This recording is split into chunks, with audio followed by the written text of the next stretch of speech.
Gold trusted gold buyers మీరు తాకట్టు పెట్టిన బంగారాన్ని విడిపించి ఈ రోజు ఉన్న మార్కెట్ ధరకు. అంటే కొంతమంది వ్యక్తులకి కొన్ని సినిమాలకి మనం ప్రత్యేకంగా పరిచయం చేయాల్సిన అవసరం లేదు సార్. మురళీమోహన్ గారు అంటే ఇండస్ట్రీలో పరిచయం అవసరం లేని మనిషి, ఒక లెజెండరీ స్థాయిలో ఉన్న వ్యక్తి. సో మీలాంటి వ్యక్తితో ఈరోజు మీ ఎదురుగా కూర్చొని మిమ్మల్ని ఇంటర్వ్యూ చేయడం నిజంగా నేను చాలా ఆనందంగా, ఇది నాకు దక్కిన భాగ్యంగా భావిస్తున్నాను సార్. Thank you. సార్, అతడు అంటే 20 సంవత్సరాల క్రితం రిలీజ్ అయిన సినిమా, ఒక 1000కి పైగా టీవీలో టెలికాస్ట్ అయిన మూవీ. ఇన్ని సంవత్సరాల తర్వాత కూడా ఇంతమంది, ఇది అంటే ఒక రామాయణం, ఒక మహాభారతం మనం చూస్తూనే ఉంటాం. ఎన్నిసార్లు చూసినా ఒక తన్మయత్వం, ఒక అనుభూతి వస్తూ ఉంటుంది. నేను మరీ అలాంటి ఒక దేవుడితో సమానమైన వాటి గురించి పోల్చట్లేదు, కానీ సినిమా పరంగా వచ్చేలేకే అతడు సినిమా కూడా అలాంటి ఇంపాక్ట్ క్రియేట్ చేసింది సార్. ఆ సినిమాకి మీరు నిర్మాత. సో ఈరోజు ఆ మూవీ రిలీజ్ అవబోతుంది, ఎలా అనిపిస్తుంది సార్? చాలా సంతోషంగా ఉంది సార్. ఎందుకంటే 20 ఏళ్ల క్రితం రిలీజ్ అయిన ఒక సంచలనం సృష్టించింది అప్పుడే. సార్, మహేష్ బాబు సినిమాల్లో one of the best film కింద చాలామంది చెప్తారు ఈ cinema. Sir, especially Mahesh Babu range పెరిగింది ఇక్కడి నుంచి. ఎగ్జాక్ట్లీ. ఇది దీని కంటిన్యూషన్ ఇమీడియట్గా అయితే అతని తర్వాత పోకిరి పడి అసలు తర్వాత పోకిరి దీనికి వచ్చిన దీని సక్సెస్ దాని అడ్వాంటేజ్ ఇచ్చింది సార్. పోకిరికి. అక్కడి నుంచి అలా ఇక నెంబర్ 1లోకి వెళ్ళిపోయాడు అనుకోండి. సార్, సినిమా అప్పుడు రిలీజ్ అప్పుడు పెద్ద ఇంత ఎక్స్పెక్టేషన్స్ లేవు. సినిమా రిలీజ్ అయిన తర్వాత ఎక్స్పెక్టేషన్ ముందు లేదు సార్. దాని మూలంగా కానీ ఇంకా ఏదైనా మూలంగా కానీ అనుకున్నంత పెద్ద హిట్ కాల, కానీ లేట్గా గుర్తించారు. సార్, టీవీస్లో రావడం మొదలుపెట్టిన తర్వాత అందరూ టీవీలో చూసి ఇంత సినిమా, ఇంత మంచి సినిమా, కామెడీ ప్రమాణంగా ఉంది, డైలాగ్ అస్ఫుద్ధంగా ఉంది, డైరెక్షన్ బాగుంది, మహేష్ బాబు కొత్త రకంగా చేశాడు, సార్. అట్లా అన్ని పేర్లు వచ్చేసింది. వచ్చిన తర్వాత అసలు కంటిన్యూస్గా ప్రతి కొన్ని వారాలు అయితే శనివారాల్లో కంపల్సరిగా ఈ మూవీ పడని వారం అంటూ ఉండేది కాదు, ఉండేది కాదు. ఏదో ఒక ఛానల్లో కొడుతూ ఉండేది. చూసిన వాళ్ళు కూడా ఇదిగో ఈ బిట్టు చూడాలి, ఇదిగో ఈ కామెడీ సీన్ చూడాలి, లేకపోతే ఈ యాక్షన్ సీన్ చూడాలి. యాక్షన్ కూడా మేము చాలా ఎక్కువ ఖర్చు పెట్టాము సినిమా. క్లైమాక్స్ ఫైట్కి అయితే ఆ రోజుల్లో 28 రోజులు తీశాం సార్. ఒక్క ఫైట్. దానికోసం సెట్ వేసాం. అంటే ఒక పాడుపడిపోయిన ఒక చర్చి లాంటిది.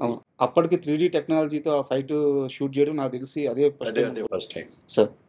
అది ఫస్ట్ మాస్టర్ ఉండి డైరెక్టర్ గారు అడగనే కానీ, కెమెరా పెన్ అడిగింది కానీ, ఎవరైనా సరే అందరు కలిసి అడిగిన దాని మీద దేనికైనా సరే బ్రహ్మాండంగా చేయండి సార్ అని చెప్పి మేము కూడా ఖర్చు గురించి ఆలోచించాం సార్. దాని మూలంగా యూకే నుంచి బ్రహ్మాండమైన కెమెరాస్ తెప్పించారు, దానికి సెట్ వేసాము. చాలా చూసిన వాళ్ళందరూ మాత్రం ఇది ఫైట్ వరకు ఇంగ్లీష్ పిక్చర్ లాగా ఉందండి, ఇంటర్నేషనల్ స్టాండర్డ్స్లో ఉంది అని చెప్పి మెచ్చుకోవడం జరిగింది. సార్, మామూలుగా మురళీమోహన్ గారి కెరీర్ విషయం మీరు ఎప్పుడైనా సరే మీ ప్రయాణం గురించి, మీ ప్రస్థానం గురించి మాట్లాడేటప్పుడు అదేదో సరదాగా అలా జరిగిపోయింది, సరదాగా సినిమాల్లోకి వచ్చేసాను, సరదాగా బిజినెస్లోకి వచ్చేసాను ఇలా చెప్తూ ఉంటారు. బట్ రియాలిటీ ఏంటంటే మీరు చుట్టూ ఉండే పరిసరాలని చాలా జాగ్రత్తగా పరిశీలిస్తారు. నాకు అతడు సినిమా ఎలా ఆన్బోర్డ్ అయిందని ఒక ఐడియా నేను అనుకుంటున్నప్పుడు నాకు ఒక ఆలోచన వచ్చింది సార్. త్రివిక్రమ్ అనే వ్యక్తి శ్రవంతి రవికిషోర్ వాళ్ళ బ్యానర్లో సినిమాలు చేస్తూ వాళ్ళ అసోసియేషన్ కూడా చాలా పెద్దది.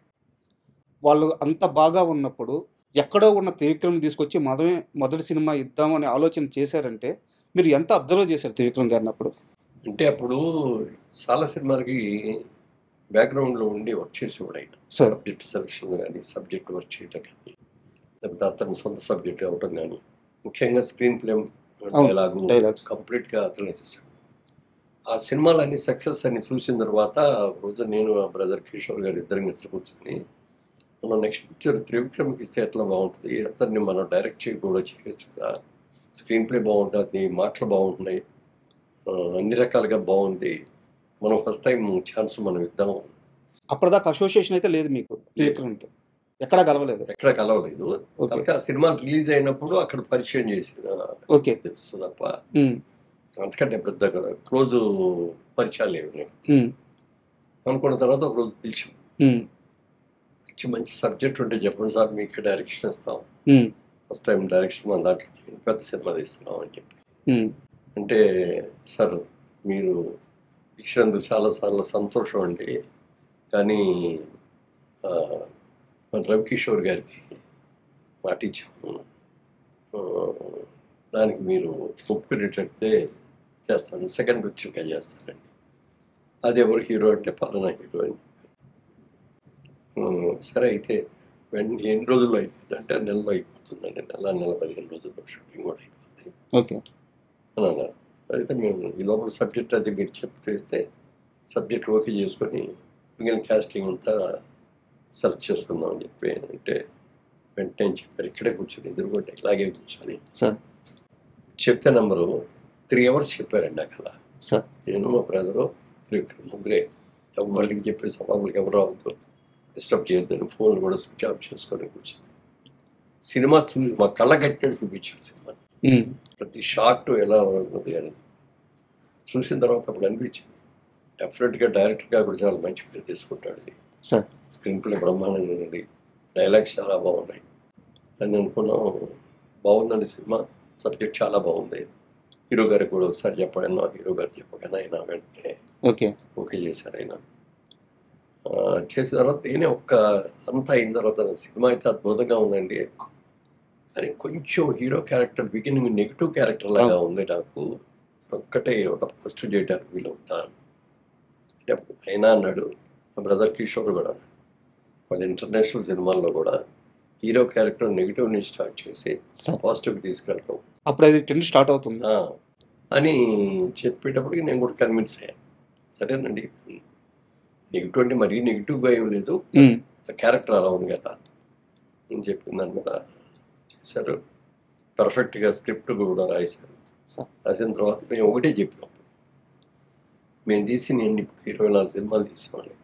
24 ఒక సినిమాలో ఒక ఎత్తు, ఇది ఒక కొత్త తరహాగా మంచి డైలాగ్స్ తోటి, మంచి స్క్రీన్ ప్లే తోటి, మీరు ఫస్ట్ పిక్చర్ కాకపోయినా సెకండ్ పిక్చర్ అయినా మాదే కాబట్టి ఈ పిక్చర్ చేస్తారు, పెద్ద సినిమా చేస్తారు కాబట్టి ఇది మీరు ఎలా అనుకుంటున్నారో అలా తీసి దీంట్లో మేము ఎక్కడ ఇంటర్ఫీర్ కావు.